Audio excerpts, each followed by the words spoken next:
Hi, everyone. I wanted to take a few minutes to try and explain some of the idiosyncrasies of Project Concert a little bit better for you so that you don't have to revise cases and I don't have to go in and reject cases and send those back to you.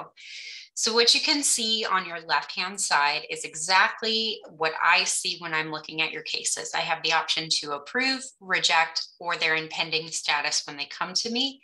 You'll see the name of the course, as well as your name, the case ID number, the date, the number of time or the elapsed hours that you have spent with the patient. And again, that's what you log.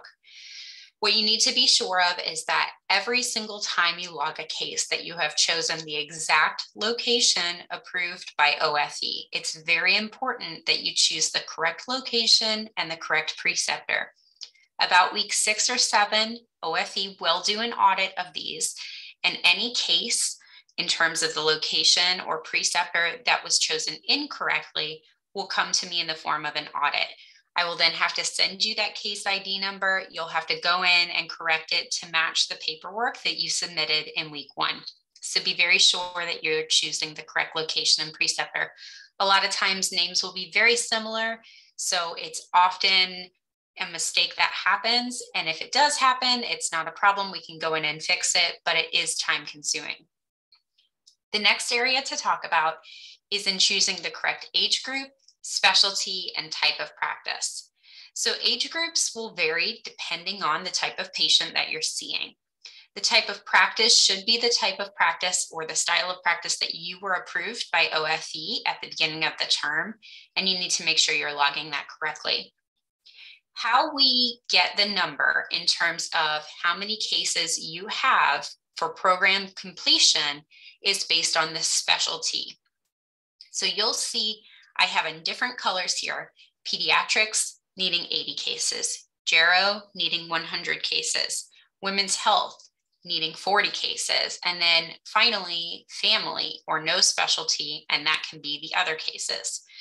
So the best thing to do is make sure that you are logging all of those specialty cases first, and then any remaining cases that may not fit into a specific group or specialty can get logged as family.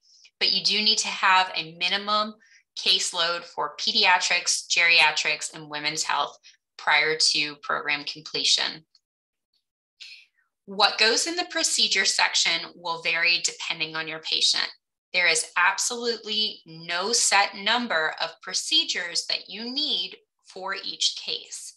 They will vary depending on what you're doing for the patient in the office that day. So we'll talk about the first case where we're seeing a pediatric patient in a pediatric clinic. The example here would be an annual physical for a pediatric or a well child exam. Both of those terms are somewhat interchangeable, so you can choose either, but only select one. Otherwise, it's a duplicate in terms of billing. And then in seeing patients who are pediatrics for their well child exam, there's usually a lab interpretation associated with that, possibly in the form of a finger stick for a point of care hemoglobin, or possibly a UA dip in office. There are definitely times that other labs will be checked depending on your patient. The appropriate ICD-10 codes for this visit are the medical diagnosis codes. So an example for an encounter for a routine or a scheduled child well exam without any abnormal findings is Z00.129. Z23 is an encounter for immunization. That means that during this visit with this child, we did administer an immunization as well. Again, there is no minimum for ICD-10 codes associated with the visit in any course or in the program other than at least one. However, you should be billing all codes in terms of procedures and ICD-10 codes associated with the patient for that day, for that visit.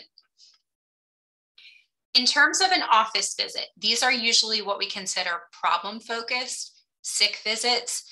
These also fit med refills, follow-up visits, and visits of those sort. In terms of an ENT exam, This was performed for a patient who exhibited symptoms of asthma, nasal congestion, and influenza. So an ENT exam was part of the office visit that we saw the patient for. Radiographic interpretation was also documented for this visit in terms of a procedure, as this patient likely had a chest x-ray, whether that was a single view or a 2-view chest x-ray. And you can log a radiographic interpretation if you looked at this independently, you looked at this with the preceptor, it was done in the office that day, or potentially done previously, or given back to you from a diagnostic center. So if you reviewed an image or a film, you can go ahead and give yourself credit for radiographic interpretation. Lab interpretation was also billed for this visit for a patient who likely had a point of care test performed in the office. This can be a positive or a negative test, but if it was interpreted, such as for a rapid influenza swab where we diagnose the patient with influenza, this would be an appropriate test. Again, this can be done for urinalysis, for urine HCG pregnancy test, for lab review with patients, so keep that in mind. The ICD-10 codes that were billed for this patient for this visit were J45.21, which is the code for mild intermittent asthma with acute exacerbation. Additionally, the patient was found to be wheezing, and so a code of R06.2 was also added. The patient did exhibit symptoms of nasal congestion and rhinorrhea with the associated flu-like symptoms, and therefore R09.81 was also billed for the ICD-10 code. And finally, J10.1, which is the code for influenza, was also utilized. Down to the third case, this is a women's health specialty. So cases that are women's health can only affect biological females or females who have transitioned in terms of gynecologic and obstetric-like visit.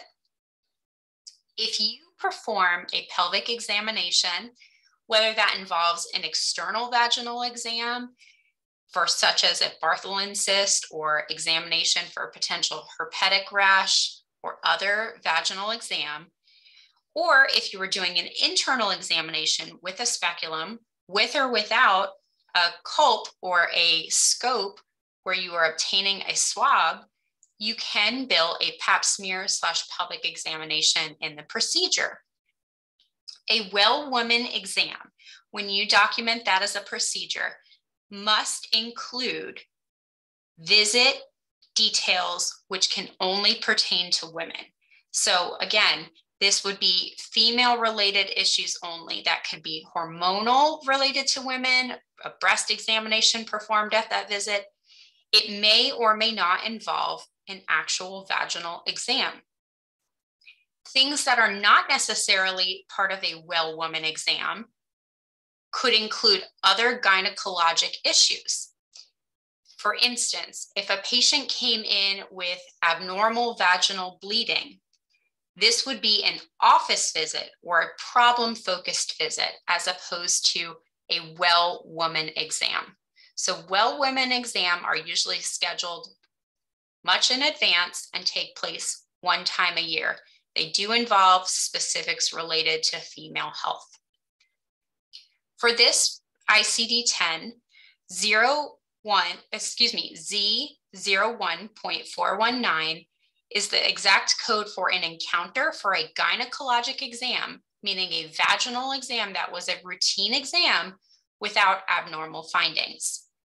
Additionally, this patient was going to be sent for a mammogram.